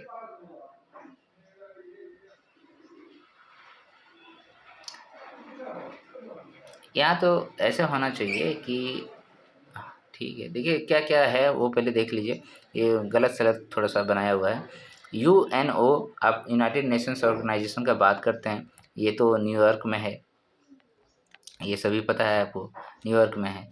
WTO वर्ल्ड ट्रेड ऑर्गेनाइजेशन का बात कर रहे हैं तो ये जेनेवा में है, ये सही बनाया हुआ है। ILO इंटरनेशनल लेबर ऑर्गेनाइजेशन का बात करें तो ये भी आपका जेनेवा में है, इंटरनेशनल लेबर ऑर्गेनाइजेशन ILO का जेनेवा में है। FAO फूड एग्रीकल्चर ऑर्गेनाइजेशन का बात कर रहे हैं, ठीक है, ये रोम में है, ये भी सही है। क्लियर है? तो इस प्रकार से आप याद रखिए, इसमें थोड़ा सा इधर उधर लिखा हुआ है, दो ठो गलत है, दो ठो सही है, ऐसे तो क्वेश्चन नहीं बनता है ना। ठीक है, नेक्स्ट चलें, क्वेश्चन नंबर 81। भाई बेस्ट गेम ऑफ चेस, है ना, भाई बेस्ट गेम ऑफ चेस किस शतरंज खिलाड़ी की सुप्रसिद्ध पुस्तक है? Option A Viswanathan Anand, B है गैरी कास्परोसी, है अनातोली कार्पेन, और डी है बॉबी फिशर। तो इसका जो राइट आंसर होगा दोस्तों वो क्या हो जाएगा? विश्वनाथ आनंद। क्या हो जाएगा? विश्वनाथ आनंद। नेक्स्ट है क्वेश्चन नंबर 82। निम्नलिखित का मिलान कीजिए, सूची एक है ट्रॉफी, बी है खेल। ऑप्शन ए है, इधर देखिए, रणजी ट्रॉफी, रणजी ट्रॉफी, संतोष ट्रॉफी, आगा खां कप और नारंग कप, ये सब भारत में खेले जाने वाले ट्रॉफियों का नाम है। तो रणजी ट्रॉफी आप सभी लोग जो भारत में क्रिकेट के प्रेमी हैं सभी को पता होगा, क्रिकेट है अभी चल भी रहा है। संतोष ट्रॉफी जो है फुटबॉल के लिए किया जाता है। आगा खां कप आपका हॉकी के लिए ही है, और नारंग कप जो है बैडमिंटन के लिए है। तो ये सभी सही मतलब इस तरीके से मिलान होगा, रणजी ट्रॉफी क्रिकेट, संतोष फुटबॉल, आगा खां कप हॉकी और Narang cup badminton. Okay, 1 2 3 4, sorry यहाँ पर थोड़ा सा ऑप्शंस भी गलत दिया हुआ है। ठीक है, तो इस तरीके से आप याद रखिए। नेक्स्ट चलते हैं क्वेश्चन नंबर 83। इनमें से कौन सा भारत में सर्वाधिक चक्रवाती गतिविधियों से संबंधित है? ऑप्शन ए है गर्म शुष्क ग्रीष्म ऋतु, बी है वर्षा मानसून ऋतु, सी है लौटते हुए मानसून की ऋतु, और डी है उत्तर पूर्व मानसून की ऋतु। तो कौन सा भारत में सर्वाधिक चक्रवाती लाती है? चक्रवात कौन लाता है सबसे ज़्यादा? तो यहाँ पर देखिए, लौटता हुआ जो मानसून होता है ना, उस टाइम आप देखते होंगे सबसे ज़्यादा चक्रवात जो है हमारे बंगाल की खाड़ी में कोरोमंडल तटों में आती है। तो ये सी राइट आंसर हो जाएगा, इसका सी राइट आंसर हो जाएगा। ओके, नेक्स्ट चलते हैं क्वेश्चन नंबर 84। नोबेल पुरस्कार विजेताओं एवं उनके संबंधित विशिष्ट योगदान के क्षेत्रों के युग्मों को सम्मिलित नहीं है, कौन सा वो आपको चुनना है। ठीक है, रविन्द्रनाथ टैगोर को साहित्य के क्षेत्र में मिला है, सीवी रमन को भौतिकी के क्षेत्र में, हरविंद खुराना को भौतिकी के क्षेत्र में, मदर टेरेसा को शांति के क्षेत्र में। तो इसका जो राइट आंसर होगा वो क्या हो जाएगा दोस्तों? देखिए, ये हरगोविंद खुराना जो लिखा हुआ है, ये भौतिकी के क्षेत्र में इनको नहीं, इनको बेसिकली चिकित्सा के क्षेत्र में मिला था। ओके, हरगोविंद खुराना जी को। और इन्होंने क्या चीज़ का खोज किया था? तो जीन का खोज किया था, जीन कोड इन्होंने दिया था। ठीक है, जीन कोड। ओके, चलें, तो यहाँ पर रविन्द्रनाथ टैगोर को साहित्य के लिए मिला था 1913 में गीतांजलि के लिए, है ना। उसके बाद सीवी रमन जी को अपना रमन इफ़ेक्ट जो था उसका खोज के लिए दिया गया था। और मदर टेरेसा इनको जो है अपने एनजीओ जो चलाती थी भारत में शांति और बच्चों और महिलाओं के लिए जो बनाया है, तो ये शांति के लिए इनको मिला था। ईयर भी याद कर लीजिएगा आप लोग, ईयर भी कभी कभी पूछ लेता है। नाउ चलते हैं क्वेश्चन नंबर 85। 85 है, भारत सरकार ने हाल ही में सरदार वल्लभ भाई पटेल के ऊपर एक असैनिक पुरस्कार गठित किया है।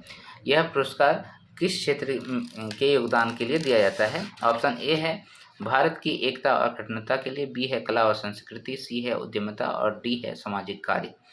तो 85 का जो राइट आंसर होगा दोस्तों, भारत की एकता और अखंडता, चूँकि हमारा सरदार वल्लभ भाई पटेल जो है वो एकता और अखंडता के लिए ही जानी जाती है, उनका स्टैचू ऑफ यूनिटी भी बनाया गया है। तो ये भारत की एकता और अखंडता के लिए जो है पुरस्कार असैनिक क्षेत्रों में दिया जाने लगा है।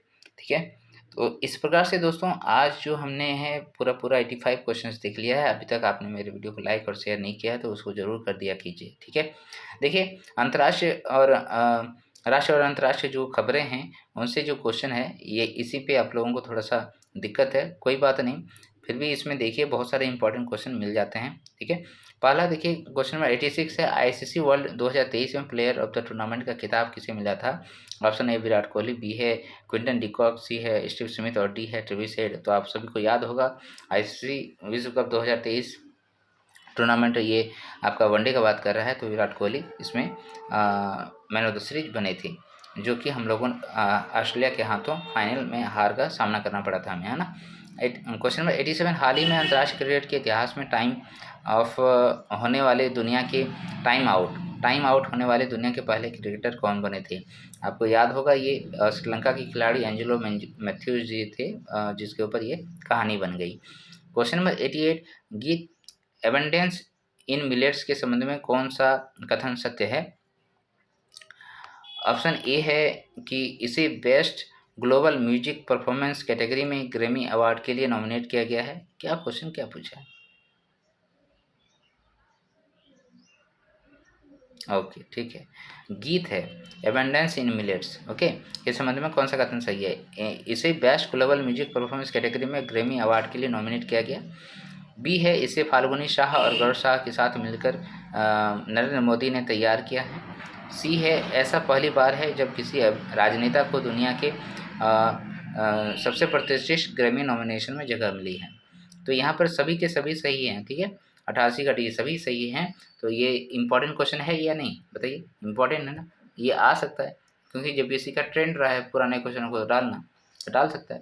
तो गीत एबंडेंस इन मिलेट्स के संबंध में याद रखिएगा फाल्गुनी शाह, गौरव शाह और अमित शाह और हमारे प्रधानमंत्री नरेंद्र मोदी जी के द्वारा ये लिखा गया है और इसको जो है नॉमिनेट किया गया था बेस्ट कैटेगरी में ग्रैमी अवार्ड में। सभी कथन सही है। एबंडेंस इन मिलेट्स याद रखिएगा, मिलेट्स के बारे में। विश्व पर्यटन संगठन द्वारा भारत के किस गांव को सबसे अच्छा पर्यटन गांव 2023 का पुरस्कार मिला है? औरा बिहार, लोंगवा नागालैंड, धनुषकोडी तमिलनाडु और धौडी गुजरात। तो 89 का जो राइट आंसर होगा वो हो जाएगा धौडी गुजरात। धौडी गुजरात को विश्व पर्यटन संगठन के द्वारा भारत का सबसे सुंदर गांव घोषित किया गया, पर्यटन गांव घोषित किया गया, धौडी गुजरात।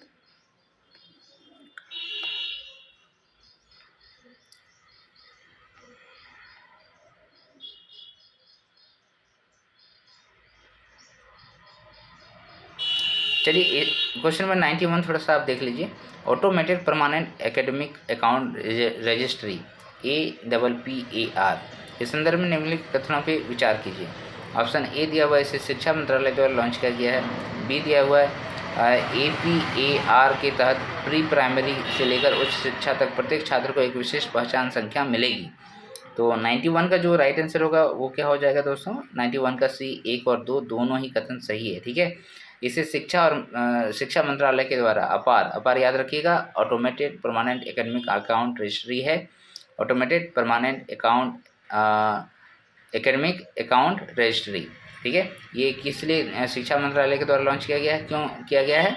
APAR के तहत प्री प्राइमरी से लेकर उच्च शिक्षा तक प्रत्येक छात्र को विशेष पहचान संख्या देना है, यानी कि एक आइडेंटिफिकेशन मार्क देना है, उसके लिए ये बनाया गया है। अपार 1 और 2 दोनों कथन सही है।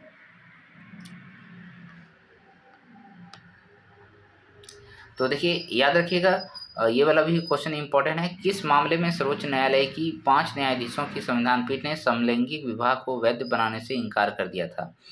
Social and human rights action बनाम यूनियन ऑफ इंडिया, बी है प्रियुमन विस्ट बनाम यूनियन ऑफ इंडिया, सी है People's Union for Democratic Rights बनाम यूनियन ऑफ इंडिया और डी है सुप्रियो बनाम ये सब। तो इसमें राइट आंसर क्या होगा वो आप याद कीजिए। तो राइट आंसर होगा ये वाला, सुप्रियो और अन्य बनाम यूनियन ऑफ इंडिया के मामले में हमारा जो सर्वोच्च न्यायालय है उन्होंने समलैंगिक विवाह को हमारे देश में वैध बनाने से इनकार कर दिया, मतलब अवैध घोषित कर दिया गया। याद रखिएगा, सुप्रियो और अन्य बनाम यूनियन ऑफ इंडिया मामले, ठीक है, सुप्रियो और अन्य बनाम यूनियन ऑफ इंडिया के मामले में अवैध घोषित कर दिया गया, यानी कि हमारे देश में समलैंगिक विवाह को अभी तक वैध करार नहीं दिया गया है। क्वेश्चन नंबर 93 देखिए, नोबेल शांति पुरस्कार विजेता मार्टी अहतिसारी, जिनका हाल ही में निधन हो गया, किस देश के 10वें राष्ट्रपति थे? तो इसका राइट आंसर होगा दोस्तों फिनलैंड। कहाँ होगा? फिनलैंड। मार्टी अहतिसारी, ये याद रखिएगा, नोबेल शांति पुरस्कार के विजेता रहे हैं और ये फिनलैंड के 10वें राष्ट्रपति थे। केरल के विजिनजम बंदरगाह पर पहुंचने वाला पहला मालवाहक जहाज कौन सा है?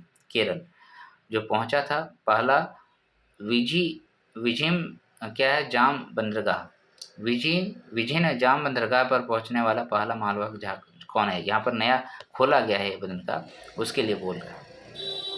तो 94 का राइट आंसर केवल आप याद कीजिए, जैन हुआ 15 नाम याद रखिएगा, मालवाहक जहाज है जैन हुआ 15। नेक्स्ट चलें क्वेश्चन नंबर 95, हेपेटाइटिस सी के उन्मूलन की दिशा में WHO द्वारा गोल्ड टियर का दर्जा हासिल करने वाला पहला देश कौन बना? गोल्ड टियर, ठीक है।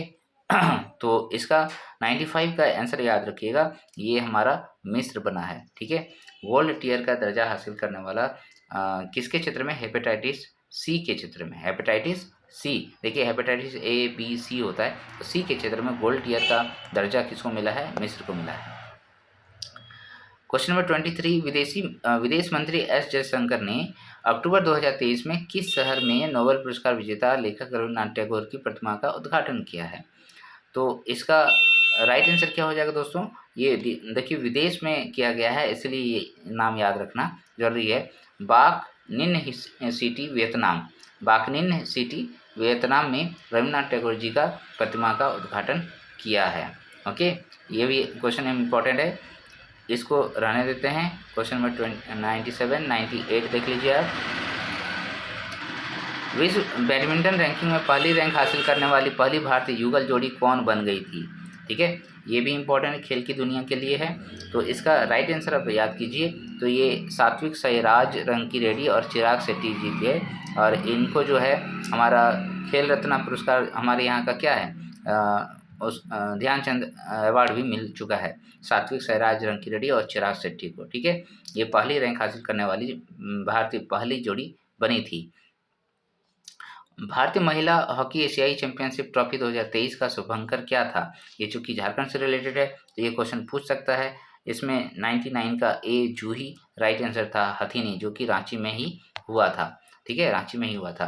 क्वेश्चन नंबर 100, हाल ही में किस राज्य के डंपा टाइगर रिजर्व में टोड है ना, डंपा टाइगर रिजर्व में टोड की नई प्रजाति खोजी गई थी? ये क्या आंसर हो जाएगा? ये राइट आंसर हो जाएगा मिजोरम। याद रखिएगा, डंपा टाइगर रिजर्व जो है मिजोरम में है, डंपा मिजोरम में है, डंपा, और ये टोड प्रजाति यहाँ पर खोजी गई है मिजोरम में। तो इस प्रकार से आज का 100 क्वेश्चन आपको मैंने बताया दोस्तों, ये काफ़ी इंपॉर्टेंट मुझे लग रहा है, ठीक है। तो इसको एक बार आप सुन लीजिएगा ताकि सारे क्वेश्चन जो है याद हो जाए। तो अगर आपने मेरा वीडियो को अभी तक लाइक नहीं किया है, शेयर कीजिए, अपने दोस्तों के बीच में लाइक कर दीजिए, और सब्सक्राइब अगर आपने अभी तक नहीं किया सब्सक्राइब भी कीजिए दोस्तों, बार बोलना ना पड़े। चलिए मिलते हैं नेक्स्ट वीडियो में एक नए सेट के साथ, तब तक के लिए जय हिंद, जोहार, जय झारखंड।